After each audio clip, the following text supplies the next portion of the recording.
Hey everyone, it's Monica here from My Big Camera. Welcome back to our channel.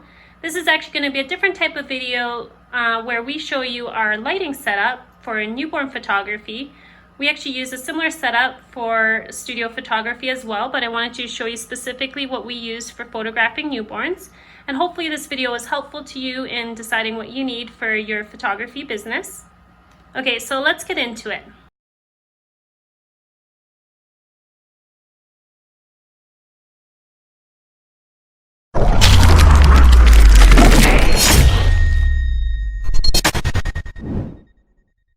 Okay, so here's a pullback of our setup.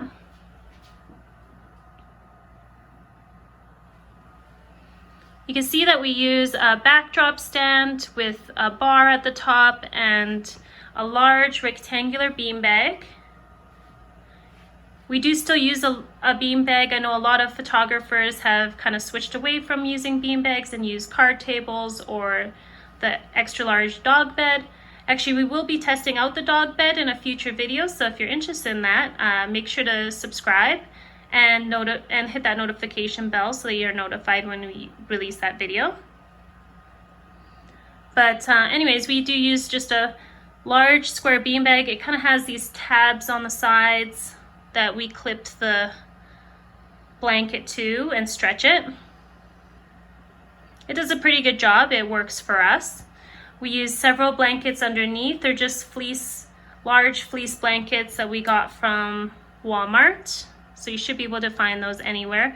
We have a bunch of different colors so that if we have a blanket that is a little bit sheer, we can just layer the white blanket or the pink blanket or the blue blanket underneath, depending on the color of the top blanket. And we usually layer about 3 to 4 blankets, sometimes more depending on the fabric that we have on top, just so that we can get rid of any bumps that you might see in the video when we're posing the newborns and putting little posing beans or like little towels underneath the baby to position them. So that's basically that. If you're interested in the backdrop stand, I will link that in the description below. We use Einstein 640 watt-second light, and it works great. It's a strobe light. I love the strobe lights because they create a very consistent light. Up here in Canada, we have very long winters and it's not always sunny, so although we do have a big window that you can see there, I just like to have a strobe light that's consistent and I can rely on no matter what the weather is like outside, and so that I can also shoot any time of day. Sometimes we do photo shoots in the evening and it gets dark here around 5 or 6 when it's winter time, so I like to have that flexibility. So the Einstein light is really great. I highly recommend it. It's from Paul Buff. I'll leave the link for it in the description below. And the great thing about this light is you can stop it down all the way to 2.5 watt-seconds, which means you can shoot wide open. So you can shoot at 1.8 or 2.8 and still have that beautiful blur background and very soft light. We used to use an Elechrome light before with a softbox, and the shadows were just so much harsher and there were hot spots on the baby's skin and we couldn't stop it down enough, so we weren't able to use an umbrella like this. We could only use it with the softbox that it came with. So this, speaking of which, this umbrella is actually a PLM umbrella. It's a parabolic light modifier. I think this one is about 70 inches. I'm not sure if they sell the same size anymore, but they do sell similar ones on the Paul Buff website, so you just need to check that out.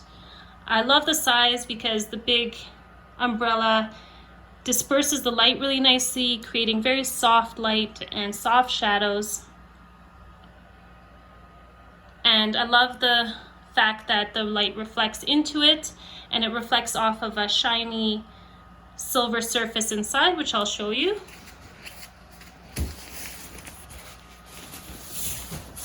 So here you can see inside of the reflector that it's all silver and the light just reflects back and then it reflects through the white diffusion screen and creates really soft, beautiful light with very soft shadows.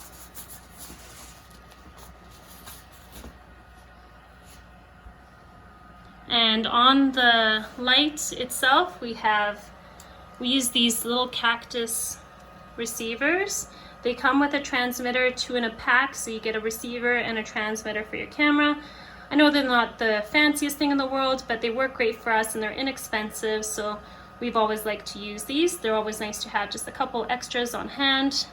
And again, I'll link that in the description below if you're interested in picking those up. And you can see that the light is angled towards the beanbag at approximately 45-degree angle. So doing that, that's pretty much the ideal angle for light for your newborn. So what you want to do when positioning your light and your newborn is to have the baby's head on this side of the beanbag. So that's where the baby's head will be. If your light is on the other side, then the baby's head would be on that side. But basically you want the baby's head towards the light. And then the light should flow at a 45-degree down and over the baby's face and down its body. And then that will give you that really beautiful soft light and that little butterfly shadow underneath the nose, which is what you always want to look for when photographing newborns. So on the other side of that, we use a very large reflector here.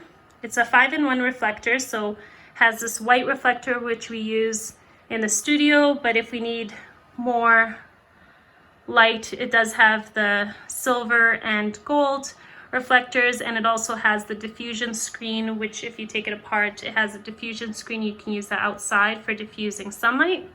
This one I think is about 5 feet. I'm not sure of the exact dimensions, but I will link it in the description if you're interested.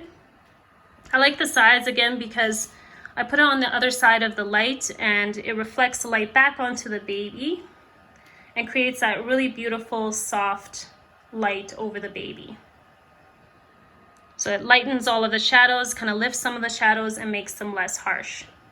Okay, so one thing I forgot to mention about this giant PLM umbrella is that because of the nice approximately 5-foot size, you can use this light for backlighting setups. So just like the thumbnail image that I have, we use this sort of setup for positioning the parents. So basically I would just take this and move it a little bit and then stand the parents in front of that with the baby and have the light come from behind them. So you get that really dreamy, beautiful backlighting effect.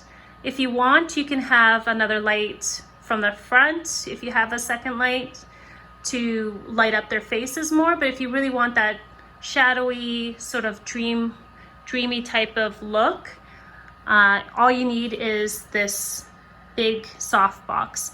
I know that the bar gets in the way there, which basically I just Photoshop out, or I try to strategically place the parents in front of it to kind of block it out, and I kind of position the parents facing each other with their heads together or looking down at the baby and have the baby kind of in between them. So I also use this light, this big PLM umbrella, for maternity sessions. So basically what I do for maternity sessions is I use this light in behind the backdrop stand, and I set up a white sheet and hang some sheer curtains as well in front of the white sheet, and then I position the maternity model in front of that for some really dreamy, beautiful backlit images, as well as some silhouette images if you just increase your shutter speed a bit. So that's another great use for this giant PLM umbrella, and which is why I love this size of umbrella. If you'd like a more detailed video on how to use backlighting for newborn photos, how we position the parents or a maternity model in front of this light for a backlighting sort of setup, just let us know down in the comments and maybe we'll make a video on that in the future. Okay, so that's pretty much it. That's our lighting setup. If you're interested in any of the things that I talked about, I will leave links for what I can down in the description. Also, if you have any questions regarding the setup, or if you have any other ideas of what works best for you, leave it down in the comments and I will try to answer any questions the best that I can. Again, every person has a different preference for the setup of the backdrop, whatever works best for you. I know that the beanbag sometimes kind of hurts some people's backs. For me, it works okay, but I might switch to a table in the future. And again, we will be testing out that dog bed as well. So if you like this video and you found it helpful, be sure to hit that subscribe button and the like button. It really helps our channel out. And make sure to turn on the notification bell as well so you get notified when we release the next video. And if you're interested, we have our free Photoshop actions you can download down in the description. So just click that link and you'll be able to download them for free. Bye for now and keep creating.